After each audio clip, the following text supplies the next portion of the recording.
ಎಲ್ಲೋಯ್ತಿದ್ದು appointment ಇದೆ ಇವತ್ತು.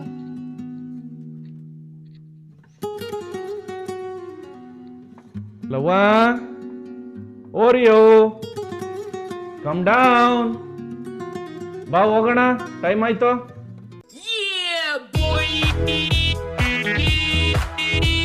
ಹೋಗ್ಬೇಕು ಇವಾಗ, ಗೊತ್ತಿಲ್ಲ ನಿನ್ಗೆ? ಹಾ, ಬಾ ಹೋಗೋಣ. ಹಾಸ್ಪಿಟ್ಲಿಗೆ ಹೋಗ್ಬೇಕು ಇವತ್ತು, ನಿನ್ನ ಅಪಾಯಿಂಟ್ಮೆಂಟ್ ಇದೆ.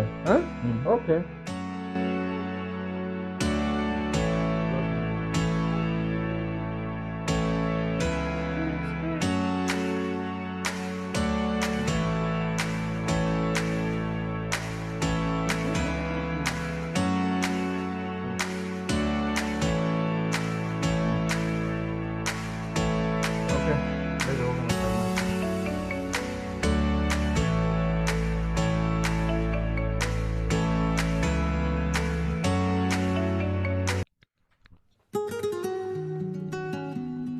ನಮಸ್ಕಾರ ಎಲ್ಲರಿಗೂ.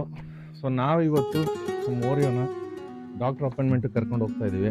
ಸೊ ಆ್ಯಕ್ಚುಲಿ ನಮಗೂ ಕೂಡ ಇದೇ ಫಸ್ಟು. ಸೊ ಯೂಶ್ವಲ್ ಆಗಿ ಮನುಷ್ಯರಿಗೆಲ್ಲ ಡಾಕ್ಟರ್ ಅಪಾಯಿಂಟ್ಮೆಂಟ್ನ ತೊಗೊಂಡು ಹಾಸ್ಪಿಟ್ಲಿಗೆ ಕರ್ಕೊಂಡು ಹೋಗ್ತಾರೆ. ಬಟ್ ಇಲ್ಲಿ ಮನುಷ್ಯರಾಗಲಿ ಅನಿಮಲ್ ಆಗಲಿ, ಸೊ ಎಲ್ಲದಕ್ಕೂ ಕೂಡ ಒಂದೇ ಪ್ರೊಸೀಜರ್ ಇರುತ್ತೆ. ಸೊ ನಮ್ಮ ಹತ್ರ ಇರೋ ಬೆಕ್ಕನ್ನ ಇವಾಗ ಈಗ ಒಂದು ವಾರದಿಂದ ಅಪಾಯಿಂಟ್ಮೆಂಟ್ ತೊಗೊಂಡಿದ್ದೆ, ಈಗ ಕರ್ಕೊಂಡು ಹೋಗ್ತಾ ಇದ್ದೀನಿ ಇವಾಗ. ಸೊ ಅಲ್ಲಿ ಯಾವ ಥರ ಪ್ರೊಸೀಜರ್ ಇರುತ್ತೆ, ಏನು ಎತ್ತ ಅಂತ ನೋಡೋಣ. ಏನು ಮಾಡ್ತಾರೆ ಡಾಕ್ಟ್ರು, ಏನು ಹೇಳ್ತಾರೆ ಅಂತ, ಎಷ್ಟು ಖರ್ಚಾಗುತ್ತೆ, ಯಾವ್ಯಾವ ಥರ ಇರುತ್ತೆ, ಸೊ ಎಲ್ಲ ನಿಮಗೆ ಹೇಳ್ತೇನೆ, ಬನ್ನಿ ಹೋಗೋಣ. ನೋಡಿ, ಅಮೆರಿಕಾದಲ್ಲಿ ನಮ್ಮೆಲ್ಲರಿಗೂ ಯಾವ ಥರ ಹೆಲ್ತ್ ಇನ್ಶೂರೆನ್ಸ್ ಮ್ಯಾಂಡೇಟರಿನೋ, ಸೊ ಅದೇ ಥರ ನಾಯಿ ಬೆಕ್ಕುಗಳಿಗೂ ಕೂಡ ಇನ್ಶೂರೆನ್ಸ್ ಪಾಲಿಸಿ ಮಾಡಿಸ್ಬೇಕು. ಸಪೋಸ್ ಅದಕ್ಕೆ ಏನಾದರೂ ಮೇಜರ್ ಸರ್ಜರಿ, ಆಪ್ರೇಷನ್ಸ್ ಆ ಥರ ಏನಾದರೂ ಮಾಡಬೇಕು ಅಂತಂದರೆ ಈ ಇನ್ಶೂರೆನ್ಸ್ ಅಂತೂ ಸಿಕ್ಕಾಬಟ್ಟೆ ಹೆಲ್ಪ್ ಆಗುತ್ತೆ. ಸೊ ಕೊನೆಗೂ ನಾವು ನಮ್ಮ ಮನೆ ಹತ್ರನೇ ಇರುವಂಥ ಒಂದು ಪ್ರೈವೇಟ್ ಹಾಸ್ಪಿಟ್ಲಿಗೆ ಬಂದ್ವಿ. ಇಲ್ಲೂ ಕೂಡ ಪ್ರೈವೇಟ್ ಹಾಸ್ಪಿಟ್ಲು ಮತ್ತು ಗೌರ್ಮೆಂಟ್ ಹಾಸ್ಪಿಟ್ಲು ಇರುತ್ತೆ.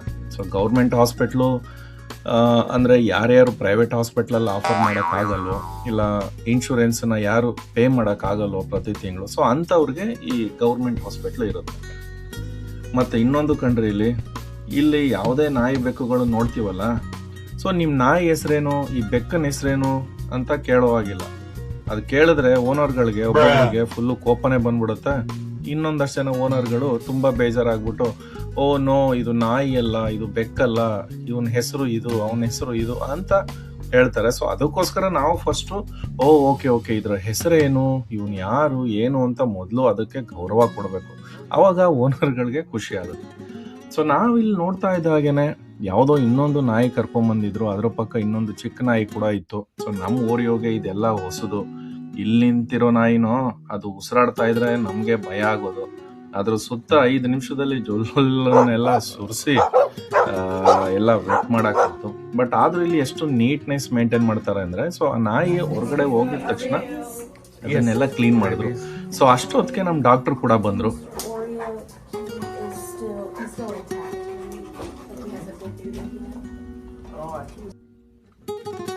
ಸೊ ಈ ಡಾಕ್ಟ್ರು ನಮ್ಮನ್ನೆಲ್ಲ ವಿಚಾರಿಸೋ ಹಾಗೆ, ಏನಕ್ಕೆ ಓರಿಯೋ ಕರ್ಕೊಂಬಂದಿದ್ದೀರಾ, ಏನಾಗಿದೆ ಇವನ್ಗೆ, ಇವನು ಊಟ ಮಾಡ್ತಾ ಇದ್ದಾನ, ಇಲ್ಲ ಬೇರೆ ಏನಾದರೂ ಪ್ರಾಬ್ಲಮ್ ಇದೆಯಾ ಅಂತ ಎಲ್ಲ ವಿಚಾರಿಸಿದ್ರು. ಸೊ ನಾವು ಹೇಳಿದ್ವಿ, ಇಲ್ಲ ಇದು ವ್ಯಾಕ್ಸಿನೇಷನ್ನು ಮತ್ತು ಇಮ್ಯುನೈಸೇಷನ್ ಕೊಡಿಸ್ಬೇಕು, ಮತ್ತು ರೇಬಿಸ್ ಇಂಜೆಕ್ಷನ್ ಕೂಡ ಕೊಡಿಸ್ಬೇಕು ಅಂತ ಹೇಳಿದ್ವಿ. ಸರಿ ಅಂದ್ಬಿಟ್ಟು ಅದನ್ನೆಲ್ಲ ನೋಟ್ ಮಾಡಿಕೊಂಡ್ರು. ಮತ್ತು ಒಳಗಡೆ ಕರ್ಕೊಂಡೋಗಿ ಅವನನ್ನ ತೂಕ ಎಷ್ಟಿದೆ ಅಂತಲೂ ಕೂಡ ಮಾಡಿದ್ರು.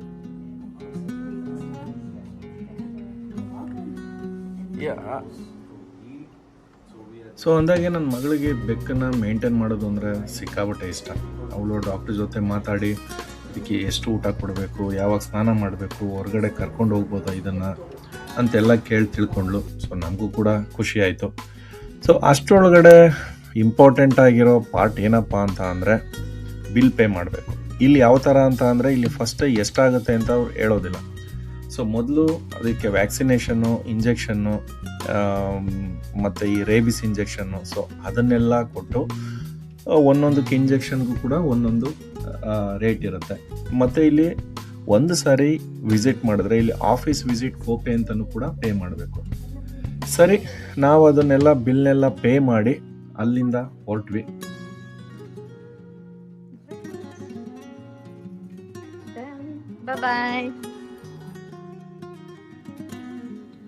ನೋಡಿ ಇಲ್ಲೊಂದು ಚಾರ್ಟ್ ತೋರಿಸ್ತೀನಿ ನಿಮಗೆ. ಇಲ್ಲೂ ಕೂಡ ನಾಯಿ ಬೆಕ್ಕುಗಳಿಗೆ ಎಮರ್ಜೆನ್ಸಿ ಅರ್ಜೆಂಟ್ ಕೇರ್ ಫೆಸಿಲಿಟಿ ಅಂತ ಇರುತ್ತೆ.